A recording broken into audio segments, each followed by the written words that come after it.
بسم اللہ، الحمدللہ والصلاة والسلام علی رسول اللہ۔ اسماء حسنہ انگلیوں پر سیکھیے۔ سبق نمبر 25، القدوس، السبوح، السلام، الطیب۔ الحمدللہ، اس سے پہلے ہم نے سورہ فاتحہ کے ذریعے 68 نام سیکھے اور آیت الکرسی کے ذریعے 11 نام سیکھے۔ انشاءاللہ اب ہم سورہ الحشر کی آخری 3 آیات کے ذریعے 20 نئے نام سیکھیں گے۔ پہلے ان 3 آیات کو نئے سسٹم کے تحت پڑھنا سیکھ لیں۔ ہاتھ کو آڑھا رکھیے اور ان 3 آیات میں چونکہ 14 اسماء ہیں اس لیے ہم انگلیوں کے حصوں پر صرف اسماء رکھیں گے۔ اس سے پہلے ہم نے الرحمن، الرحیم، الملک سیکھ لیا، تو القدوس کے تحت السبوح، الطیب بھی سیکھیں گے اور پھر السلام۔ تو 4 نام ہیں، القدوس، السبوح، الطیب، السلام۔ ان کی تفصیل لیتے ہیں۔ القدوس، سب سے زیادہ پاک۔ الملک القدوس السلام المؤمن، بادشاہ ہے، پاک ہے، سراسر سلامتی ہے، امن دینے والا ہے۔ اللہ تعالیٰ اپنی ذات، صفات، افعال اور فیصلوں میں مکمل طور پر نہایت پاک اور مقدس ہے۔ وہ ہر عیب، کمی اور ظلم سے بالکل پاک ہے۔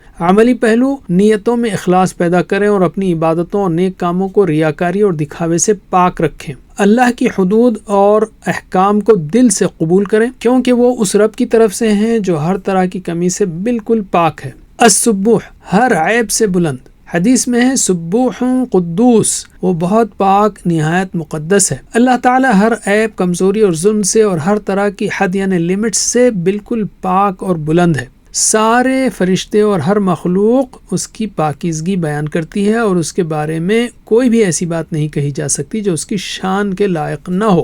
عملی پہلو، اپنے اذکار میں تسبیح کا خاص اہتمام کریں اور کبھی یہ تصور بھی نہ کریں کہ اللہ کے فیصلے ظلم یا غلطی پر مبنی ہیں، اور اپنے دل کو ہر طرح کے منفی خیالات اور گناہوں سے پاک رکھیں۔ الطیب، سراپا پاکیزگی اور بھلائی، گڈ۔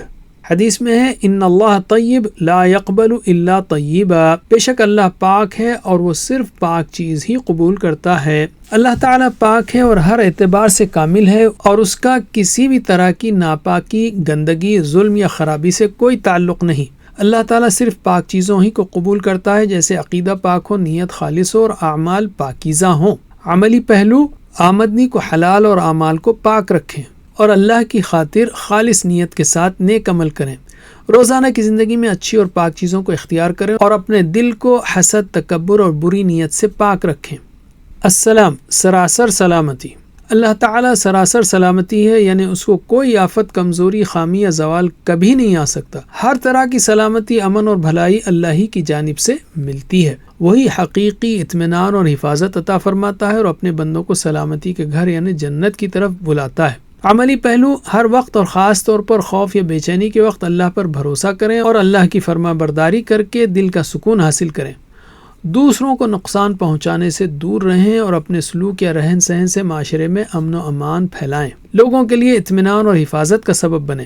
تو اب ان 4 ناموں کو دہرائیے: القدوس، السبوح، الطیب، السلام۔ القدوس اور اس کے ساتھ السبوح، الطیب اور السلام۔